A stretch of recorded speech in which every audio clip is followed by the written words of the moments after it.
Vince McMahon entertainment world के वो figure थे जिन्होंने उनके खुरापाती दिमाग से पूरे wrestling world and even entertainment world को भी चेंज कर दिया था। विंस मैकमैन वो पर्सन थे जिन्होंने जो रेसलिंग पहले सिर्फ अमेरिका की कुछ टेरिटरी तक सीमित थी, उस रेसलिंग को ग्लोबली एक्सपांड कर दिया एंड प्रो रेसलिंग में एक बड़ा एम्पायर खड़ा कर दिया। वैसे उनके WWE को बड़ा करने की लेगेसी काफी डेंजरस भी आप बोल सकते हो, बिकॉज विंस मैकमैन ने WWE को बड़ा बनाने में जितने टैक्टिक्स यूज किए आप सोच भी नहीं सकते। तो यही आज का वीडियो का टॉपिक है गाइस। तो आज हम विंस मैकमैन के पूरे लेगेसी को डिस्कस करने वाले, तो वीडियो को पूरा देखना एंड वीडियो अगर अच्छी लगे तो वीडियो को लाइक एंड चैनल को सब्सक्राइब जरूर कर देना फॉर लेटेस्ट कंटेंट। शुरू करें तो फिर वीडियो को। अब मैं विंस कहाँ बॉर्न हुए, उनका चाइल्डहुड कैसा रहा और रेसलिंग में वो आए कैसे, इसको मैं एक्सप्लेन नहीं करने वाला, बिकॉज हम सभी को पता है कि विंस के फादर एक रेसलिंग प्रमोशन रन करते थे एंड वहीं से विंस को भी रेसलिंग प्रमोशन रन करने की इंस्पिरेशन मिली। बट जब विंस उनके डैडी के बिजनेस में आए थे, वो सीधे बिजनेस में नहीं घुसे थे, उनकी journey as a ring announcer हुई थी। लेटर विंस ने उनके फादर के रेसलिंग प्रमोशन में कमेंट्री भी की एंड यही से विंस मैकमैन को इस बिजनेस को रन करने के अच्छे आइडियाज आने लगे। विंस मैकमैन ने 1976 में एक मैच सेट किया था between boxer Muhammad Ali and Anthony Inoki and ये मैच पूरे ग्लोबली काफी पॉपुलर हुआ था एंड शायद कहीं ना कहीं यही से WWF को पॉपुलैरिटी भी मिली। उसी के कुछ 3 इयर्स लेटर विंस ने WWF का नाम चेंज करके WWF कर दिया, बिकॉज विंस को लग रहा था कि उनके फादर कहीं ना कहीं विंस को उसी कंपनी का न्यू बॉस बना देंगे। बट ये विंस की सिर्फ सोच थी, बिकॉज उनके फादर उस कंपनी को सेल करना चाहते थे। विंस ने 1982 में उनके फादर के साथ डील की एंड कंपनी का एक्विजिशन किया एंड यही से विंस मैकमैन के एक रीजनल रेसलिंग प्रमोशन को नेशनल पावर हाउस बनाने की शुरुआत हो गई। WWF को परचेस करते विंस ने अपना फर्स्ट कुछ काम किया होगा, तो जो रेसलिंग प्रमोशन कुछ टेरिटरीज में डोमिनेंस दिखाया करती थी, उस बैरियर को ब्रेक करके विंस ने अपने रेसलिंग प्रमोशन को NWO से बाहर निकाल दिया एंड WWF के शो सारे टेरिटरीज में रन करने लगे, जिससे अदर रेसलिंग प्रमोशंस के शोज को ऑडियंस मिलना बंद हो गई, बिकॉज विंस उनके आइडिया के साथ WWF के हर एक शोज को हाउसफुल करने लगे। वैसे ये विंस मैकमैन के लिए गैम्बल था, बट फिर भी विंस ने रिस्क ली एंड जब भी वो किसी रेसलिंग टेरिटरी में अपना शो रन करते, वहाँ के किसी न किसी बड़े सुपरस्टार को कॉन्ट्रैक्ट ऑफर करके अपने रेसलिंग प्रमोशन में जरूर साइन करवाते एंड उन्हीं में से एक सुपरस्टार हल्क होगन भी था। होगन का larger than life persona WWF के लिए एक बेनिफिट था,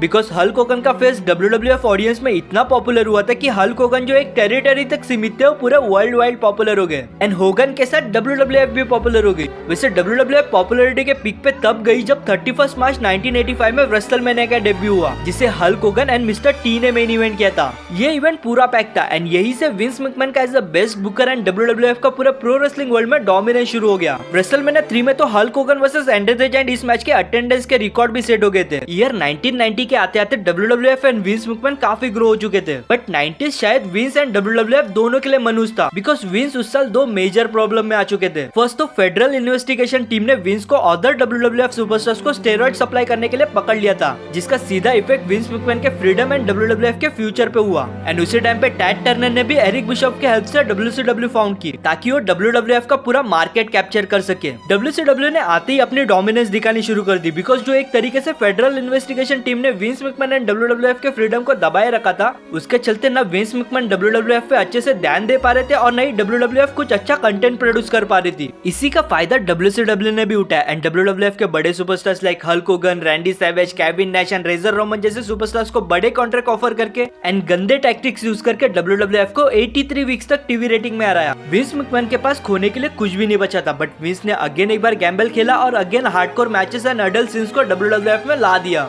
इन 1997 WWF में Bret Hart and Vince McMahon के बीच में एक कंट्रोवर्सी हो गई, बिकॉज ब्रेट हार्ट उस टाइम पे WWF चैंपियन थे और उनका कॉन्ट्रैक्ट नियरली एक्सपायर होने वाला था एंड एक्सपायर होते ही ब्रेट हार्ट WCW जाने वाले थे। बट विंस चाहते थे कि ब्रेट हार्ट उनका लास्ट मैच जो ब्रेट हार्ट के होम टाउन होने वाला था, उस मैच में ब्रेट हार्ट अपना टाइटल शॉन माइकल के अगेंस्ट लूज करे, लेकिन होम टाउन में टाइटल लूज करना ब्रेट हार्ट के रेपुटेशन को हार्म कर सकता था, इसलिए ब्रेट हार्ट भी रिफ्यूज कर रहे थे। और आगे क्या हुआ ये तो हम सभी को पता है, इनफेमस मॉन्टेरियल स्क्रूजॉब। यही से विंस मैकमैन का ऑफ कैमरा बुकर से मोस्ट हेटेड बॉस ये कैरेक्टर इन्वेंट हुआ, जिसने हमें एटीट्यूड एरा में कई सारे मोमेंट्स दिए। फैंस भी उस कैरेक्टर के साथ जुड़ने लगे थे, बिकॉज WWF में कई सारे सुपरस्टार थे जो अपने एविल बॉस की लेना चाहते थे एंड उस पर टॉप पे स्टीव ऑस्टिन थे। स्टीव ऑस्टिन एवरी टाइम एक स्टनर तो विंस मैकमैन को दे ही देते थे। 2001 के आते आते WWF अगेन ग्रो हो गए एंड इस बार विंस मैकमैन ने जो कॉम्पिटिशन WCW के साथ खेला था, WCW को सिर्फ डिस्ट्रॉय ही नहीं किया, बल्कि पूरे WCW को परचेस करके उनके कई सारे एसेट्स भी एक्वायर कर लिए एंड अगेन प्रूव कर दिया कि WWF से लड़ सके ऐसा कोई रेसलिंग प्रमोशन पूरे वर्ल्ड में एग्जिस्ट ही नहीं करता।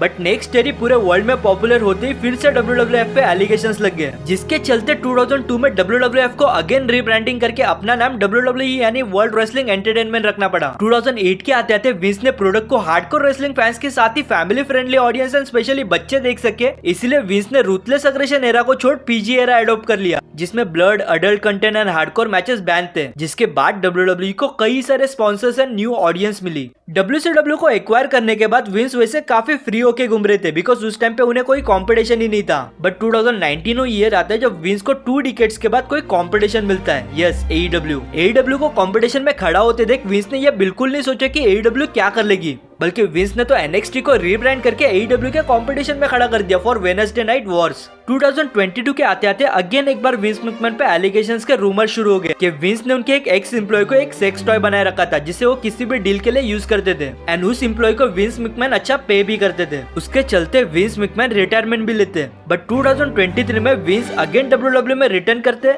एंड कुछ दिन के बाद न्यूज आती है कि विंस ने WWE को TKO ग्रुप को सेल कर दिया। इन 2024 जो रूमर शुरू थे वो सच होते हैं, एंड विंस पे second time law suit file होता है, जिसके बाद विंस को TKO ग्रुप से भी बाहर निकाल दिया जाता है। वैसे TKO ग्रुप में अभी भी विंस के शेयर्स है, बट विंस को TKO ग्रुप या WWE में इंटरफेरेंस करने के लिए अलाउ नहीं है। आपको क्या लगता है, विंस मैकमैन के जाने के बाद WWE में कोई चेंजेस हुआ है? कमेंट करके जरूर बताना। बाकी वीडियो आपको अच्छी लगे तो वीडियो को लाइक एंड चैनल को सब्सक्राइब जरूर कर देना। मैं मिलता हूं आपको एक न्यू वीडियो में with interesting topic. Till then watch wrestling for the entertainment, stay safe and enjoy your life. Good bye.